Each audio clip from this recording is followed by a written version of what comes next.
Bienvenidos un día más al Mundo. Ahora aquí este espacio de France 24 en el que vamos a estar durante la jornada contándoles lo que está pasando en el mundo. Yo soy Rodrigo Sedano. Vamos con los titulares.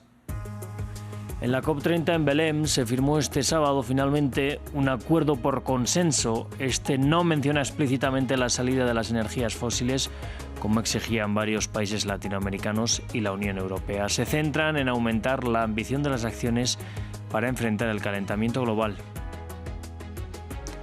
Y la Policía Federal de Brasil ha detenido de forma preventiva al expresidente Jair Bolsonaro, que se encontraba cumpliendo prisión domiciliaria por su condena por golpismo. La Corte Suprema justifica la orden de encarcelación por riesgo de fuga, después de que Bolsonaro intentara romper su tobillera electrónica. Y Ucrania anuncia que conversará en los próximos días con una delegación de Estados Unidos en Suiza para intentar cambiar el plan elaborado por la administración Trump, favorable a Rusia. El presidente estadounidense dio a Volodymyr Zelensky hasta el jueves para aprobar su propuesta. Comenzamos.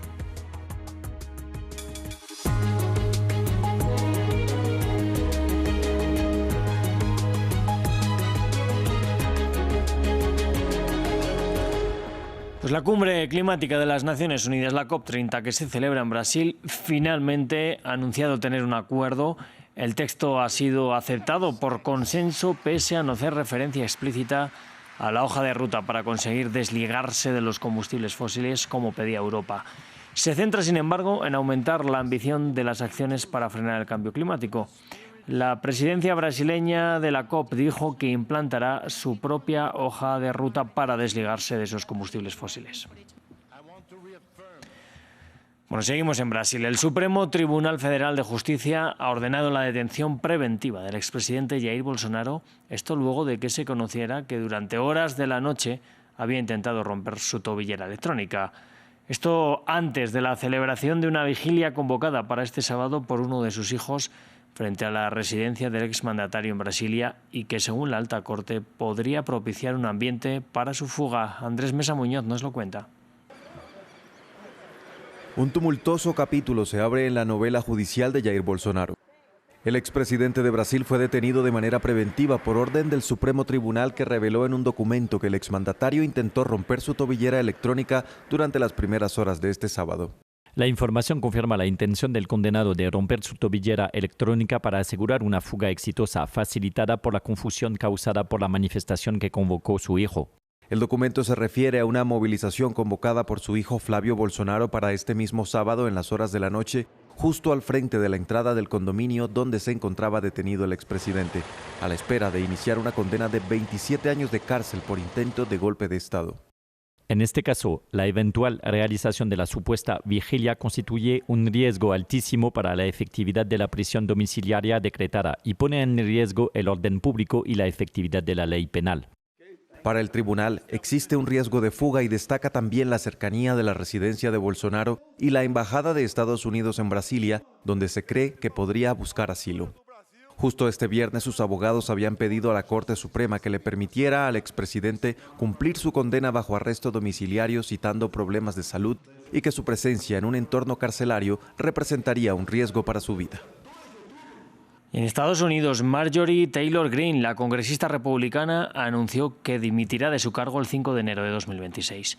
Taylor Greene, conocida por haber sido una seguidora de Donald Trump y por sus opiniones afines a las teorías conspirativas, lleva meses peleada con el presidente estadounidense.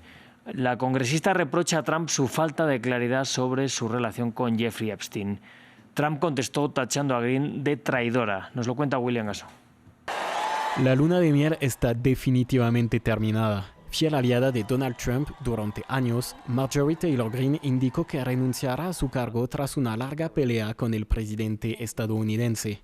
La congresista republicana de Georgia ha acumulado las críticas contra Trump, pidiendo en especial que revele los documentos que podrían precisar su relación con el pederasta Jeffrey Epstein. Defender a las mujeres estadounidenses que han sido violadas a los 14 años, explotadas y utilizadas por hombres ricos y poderosos no debería hacer que se me califique de traidora y que me amenace el presidente de Estados Unidos por el que he luchado.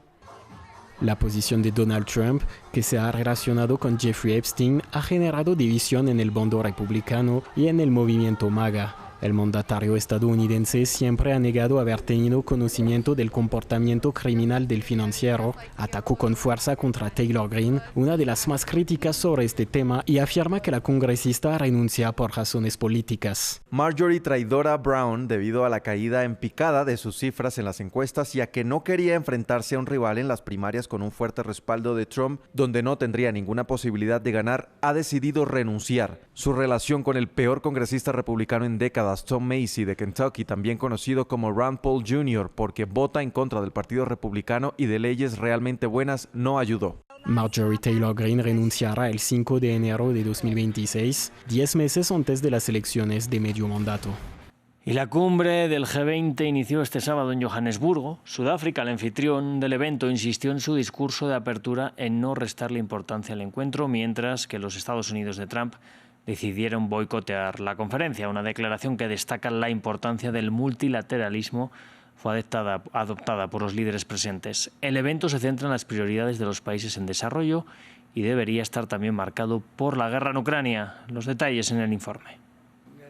Johannesburgo se convirtió hoy en el centro de la diplomacia mundial con el inicio del G20.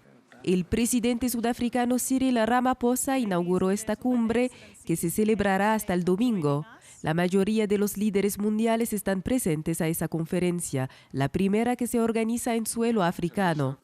Pero hay una ausencia notable. Estados Unidos, su presidente Donald Trump, decidió boicotear el evento y acusó sin presentar pruebas a Sudáfrica de cometer un genocidio contra las personas blancas. En este contexto, el presidente sudafricano pidió no restarle importancia al encuentro y defendió el multilateralismo. The G20 underscores the value of relevance. El G20 subraya la importancia del multilateralismo, reconoce que los desafíos a los que nos enfrentamos solo pueden abordarse mediante la cooperación, la colaboración y la asociación. Through cooperation, collaboration and partnership.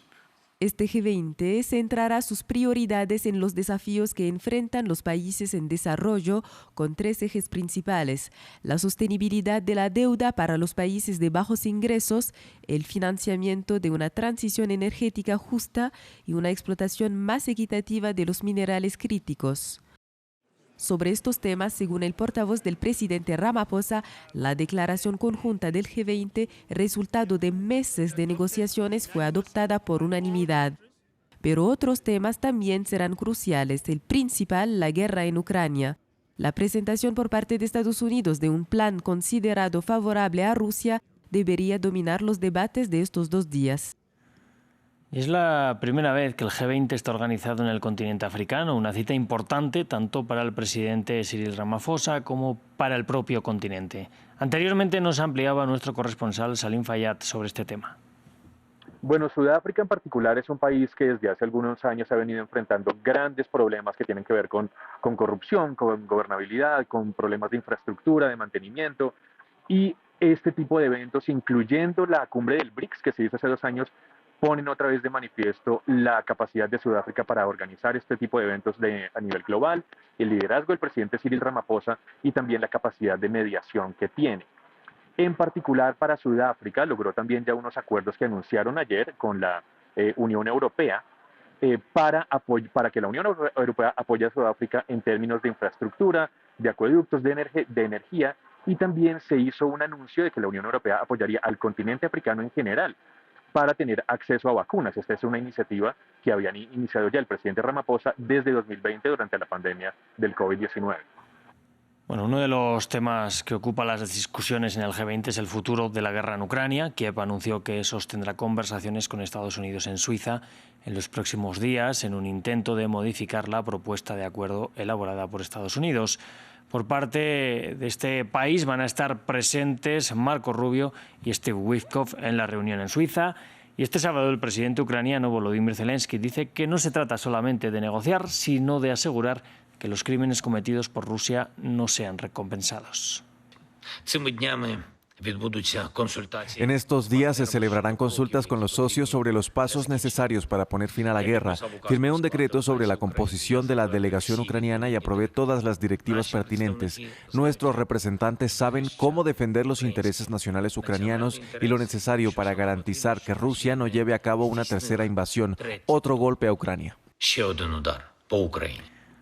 En el frente de batalla, los drones llegaron para cambiar las guerras. Sus implicaciones son múltiples, pero si hay un factor que se ha visto afectado es el de la movilidad en áreas que pueden estar hasta 20 kilómetros de distancia de la hoy llamada zona letal. Esto dificulta aún más el trabajo no solo de los militares, que ahora tienen que pasar mayor tiempo en sus posiciones, sino de quienes realizan evacuaciones. El siguiente es un informe desde el Donbass de nuestra enviada especial en Ucrania, Catalina Gómez Ángel. Conducir en las cercanías del frente de batalla se ha convertido en uno de los oficios más peligrosos que hay en la guerra actualmente. Cualquier trayecto, por corto que sea, está bajo la amenaza de los drones, especialmente los FPV. Esto dificulta aún más el trabajo de quienes hacen ayuda humanitaria, como esta organización SOS, que evacúa personas de zonas de guerra. Sin duda, evacuar a las personas de las ciudades es muy difícil, especialmente si se tiene en cuenta que el enemigo ataca vehículos civiles y vehículos humanitarios. Ahora estamos detectando señales en el cielo y observando si hay o no drones. Además de los drones caen bombas guiadas, misiles, pero los drones son una gran amenaza para los vehículos en movimiento, especialmente los de tipo ambulancia o transporte de evacuación. La aparición de los drones lo ha cambiado absolutamente todo en la guerra, especialmente en la logística y en el transporte, no solamente de las tropas, de los carros blindados, sino también de quienes hacen las evacuaciones del frente de batalla, como estos hombres. Lo más peligroso que tenemos ahora mismo son Zduni, que son drones de fibra óptica que pueden quedarse esperando en un lugar por varios días y en cuanto ve que alguien pasa, despega. Ahora el problema de evacuar a los heridos se complica porque los drones FPV no dan las oportunidades que antes daba la artillería o los morteros. El tiempo que tiene que esperarse se alarga, pero los combatientes saben brindar primeros auxilios. El trabajo de los hombres de infantería, como estos que acompañamos, ha cambiado enormemente. Si antes entraban a posiciones durante 2 o 3 semanas, ahora pasan en trincheras hasta 3 meses por el peligro que representan para ellos los drones a la entrada y la salida de posiciones. Ahora tenemos una zona letal en la que nuestras líneas de suministro y la logística de los pilotos está bajo amenaza.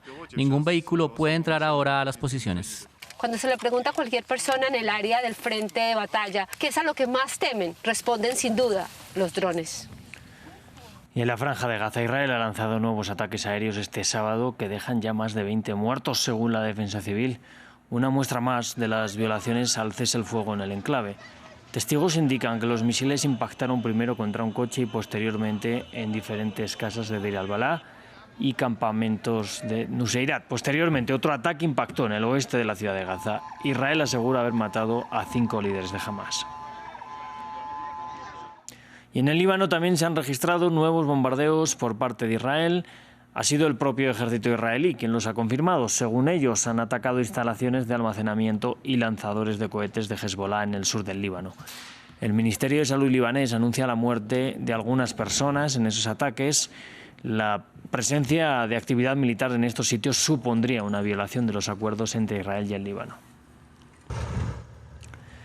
Y otro secuestro múltiple ha tenido lugar en Nigeria. Al menos 315 estudiantes, según las autoridades, fueron secuestrados en una crisis de seguridad en el país africano que enciende las alarmas. Este último episodio obligó al gobierno a cerrar 47 escuelas.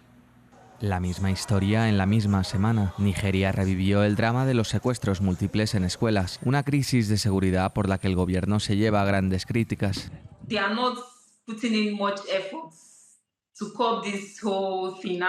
Siento que el gobierno no hace mucho por frenar todo esto. El año pasado mi madre y mi hermano fueron secuestrados. Y adivina qué, llamamos a la policía, pero lo que nos dijeron fue que no podían hacer nada.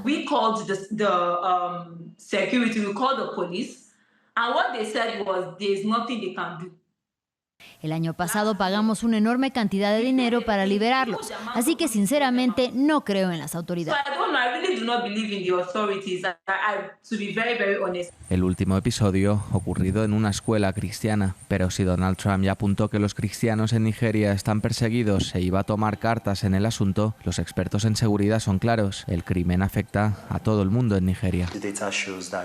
It's essentially a free-for-all, so Christians, Muslims or those of other... Los datos muestran que en esencia la situación es la misma para todos, sean cristianos o musulmanes o de otras creencias. El hecho es que la confluencia de factores económicos, políticos, sociales y medioambientales de este país, cuya abrumadora mayoría es religiosa y étnicamente diversa, hace que existan condiciones previas para que se produzca la violencia.